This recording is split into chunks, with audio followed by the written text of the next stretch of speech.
ஒரு சிறிய ஊர். அந்த ஊரில் ஒரு பழைய கடிகாரம் பழுது பார்க்கும் கடை. கடையின் பெயர் ராஜா டைம் ஹவுஸ். அதை நடத்துபவர் ஆறுமுகம், 55 வயது. மிகவும் அமைதியானவர். எப்போதும் ஒரே வார்த்தையிலேயே பேச்சை முடித்துக் கொள்வார். ஊரிலிருக்கும் அனைத்து கடிகாரங்களையும் அவர் எளிதில் சரி செய்து விடுவார். ஆனா ஒரே ஒரு கடிகாரம் தவிர. ஒவ்வொரு முறையும் அந்த கடிகாரத்தை சரி செய்ய முயன்ற பொழுதும் அந்த கடையில் உள்ள அனைத்து கடிகாரங்களும் ஒரே நேரத்தில் நின்றுவிடும். அந்த நிமிடத்துல ஊரில் விசித்திரமான விஷயங்கள் நடக்க ஆரம்பிக்க.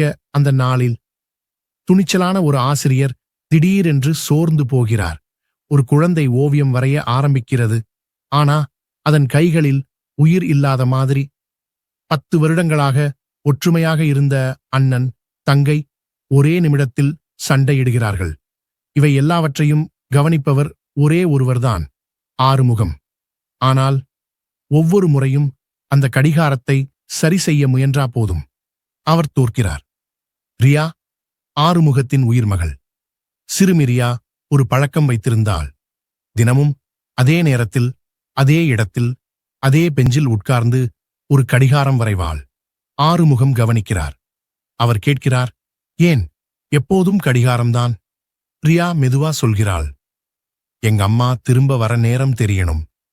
அந்த நிமிடம் ஆறுமுகத்தின் முகம் வாடுகிறது. இந்த ஊரில் யாரும் தங்களின் உண்மை உணர்ச்சிகளை பேச மாட்டார்கள்.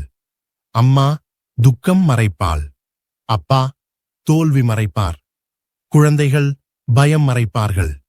ஆறுமுகம் மட்டும் எல்லாவற்றையும் அமைதியா கவனித்துக் கொண்டே இருப்பார். இரவு நேரங்களில் அந்த நின்ற கடிகாரத்தை பார்த்து அவர் சொல்வார், இன்னும் நேரம் இருக்கு. ரியா அதை தினமும் கவனிப்பாள். ஆனா அவளுக்கு எதுவும் புரியவில்லை. ஒரு நாள் ரியா அந்த நின்ற கடிகாரத்தை தொட்டாள். அந்த நிமிடம் அவள் ஒரு கடந்த காலத்தை பார்க்கிறாள். ஆனா அது அவளுடைய கடந்த காலம் இல்லை.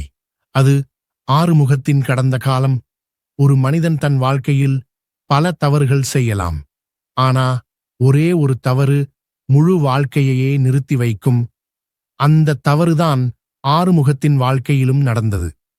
ஒரு காலத்தில ஆறுமுகம் ஒரு ரயில் நிலையத்தில் வேலை பார்த்து கொண்டிருந்தார். பெரிய பதவி இல்லை. ஆனா பொறுப்பு மிக அதிகம். ரயிலின் நேரம், மக்களின் நம்பிக்கை, அவையெல்லாம் அவருடைய வார்த்தையில். அந்த ஒரு நாள் மற்ற நாட்கள் போலவேதான். காலை வந்தது, ரயில்கள் வந்தது, மக்கள் வந்தார்கள். ஆறுமுகமும் தன் வேலையை அமைதியா பார்த்துக்கிட்டிருந்தார். அப்போ ஒரு குடும்பம் வந்தது. அம்மா மற்றும் ஒரு சின்ன குழந்தை.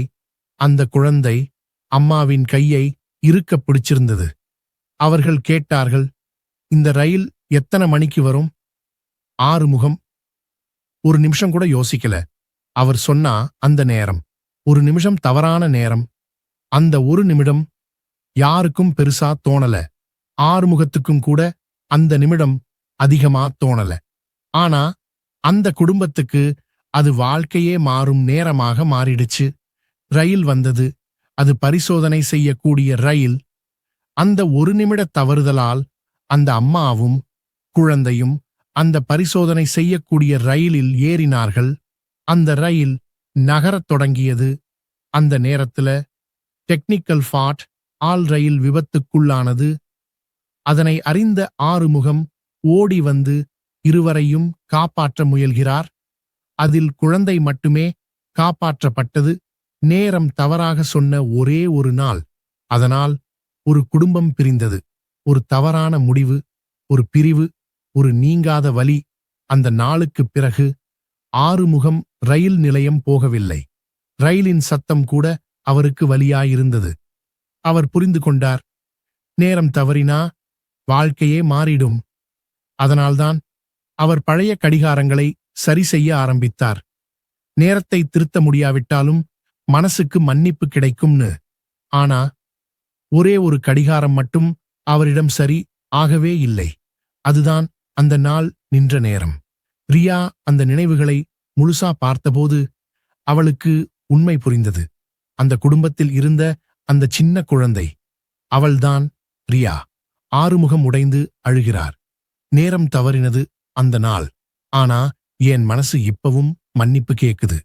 ரியா அழவில்லை. அவள் சொல்கிறாள், நேரம் திரும்ப வரல, ஆனா மனிதர்கள் மாறலாம். அவள் ஆறுமுகத்தை மன்னித்து விடுகிறாள். ரியா கேட்கிறாள், அந்த நின்ற கடிகாரம் மீண்டும் ஓடுமா? ஆறுமுகம் முயற்சிக்கிறார். முடியவில்லை. அப்போ ரியா அந்த கடிகாரத்தை மெதுவா சரி செய்கிறாள்.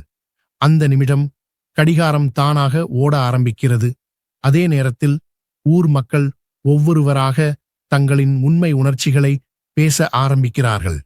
ஒரு நாள் ஆறுமுகம் இல்லாமல் கடை திறக்கப்படுகிறது. ஒரு போடு. நேரம் பேச கற்றுக்கொண்டால் மனிதர்கள் குணமாகிறார்கள்.